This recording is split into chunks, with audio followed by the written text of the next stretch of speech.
Dia do livro, dia 29 de outubro. Mas, Ananda, existe 2 dias do livro no ano? Sim, existe. Em abril, que você conhece, é o dia do livro infantil, que tem a data do nascimento de Monteiro Lobato. Já esse do dia 29 de outubro é o dia do livro, que comemora o dia que teve a primeira biblioteca no Brasil, em 1810, lá no Rio de Janeiro. Então, eu vou trazer nesse vídeo também algumas dicas de contação de história para você conseguir encantar as crianças, inclusive os adultos, viu? Não é só a criança não. E para complementar, uma lembrancinha super divertida e muito bonitinha para você presentear. Então vamos com a gente? Pode vir! E a primeira dica que eu te dou é utilizar recursos. Com recursos, pode ser sua caracterização. Sempre que você for contar uma história, colocar uma coroa, um chapéu diferente, um avental, as crianças já estão preparadas e esperando. Você vai criar sempre aquela ansiedade, aquela vontade de saber o que será que a prof vai contar hoje. Além de algo caracterizado, você pode usar o quê? Recursos para contar a história. Como, por exemplo, um ursinho de pelúcia. Ananda, eu preciso criar 1000 recursos de EVA? Não, é bom? Existem histórias na Lattes, mas você pode usar o que você tiver para contar a história. Pode ser um ursinho, se a história for de um urso, pode ser um boneco de ação, coloca o Homem-Aranha no meio da história, não tem problema. Use o que tiver à sua disposição. Mas será que apenas materiais assim, estruturados, serve para contar uma história? A gente pode utilizar outros tipos de recursos. Vou mandar o ursinho agora embora. Recursos não estruturados, como por exemplo, tampas de panela. Sim, nas tampas de panela pode ser para fazer um barulho, pode ser para contar alguma coisa, ou pode ser até mesmo o personagem da sua história. Usa a sua criatividade. Quem nunca que assistiu Castelo Rá-Tim-Bum? Lá eles sempre contavam histórias utilizando o que tinha em mãos. Esse recurso não estruturado, ele é ótimo. Pode ser para fazer um barulho, pode ser para ser os próprios personagens. Quem aqui nunca assistiu Castelo Rá-Tim-Bum? Não se apegue a simplesmente o recurso pronto. Deixe as crianças usarem a imaginação para imaginar os personagens. Você vai trabalhar de forma muito mais criativa. E por isso que a próxima dica vai ser a música. Temos que usar também música na contação de história.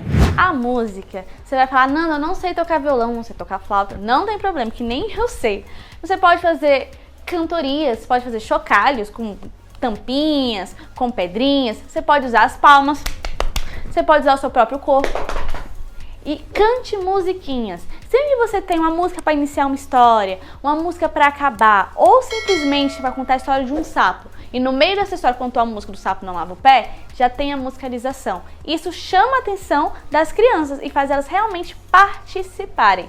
E já tem a ver com a próxima dica, que é dar pistas.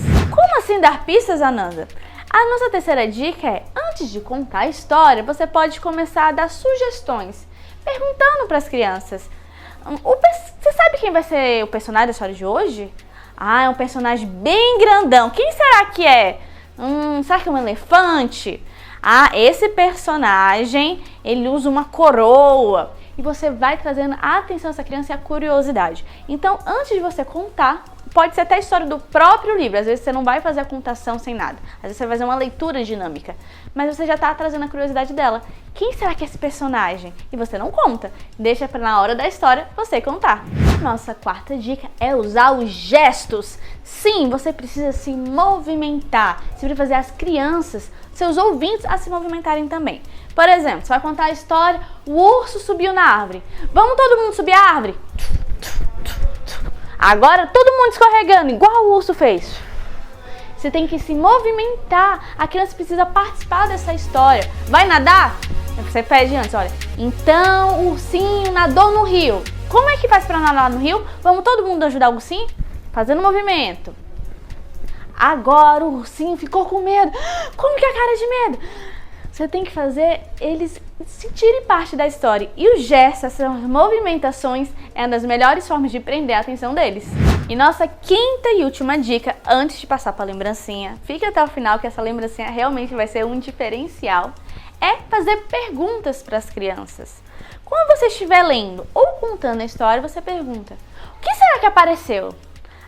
Tá, o ursinho subiu na árvore. O que ele viu lá de cima? Quem ele encontrou? Será que ele ficou com medo? Você tem que fazer eles participarem. Tanto como jazz, quanto na cantoria, é tudo trazer os ouvintes para dentro da história. E uma contação de história de verdade é realmente aquela que você se entrega e você participa. Você pode ser professora, mãe, um tio, você pode ser o tio da van, mas na hora que você estiver contando a história, a criança tem que estar totalmente inserida nela.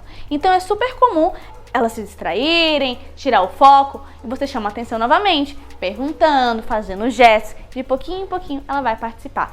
Aguce a curiosidade, faça ela realmente se encantar pro universo do mundo das histórias. E agora, vamos para nossa lembrancinha? Nathalie, você já está pronta? Estou! Vamos lá!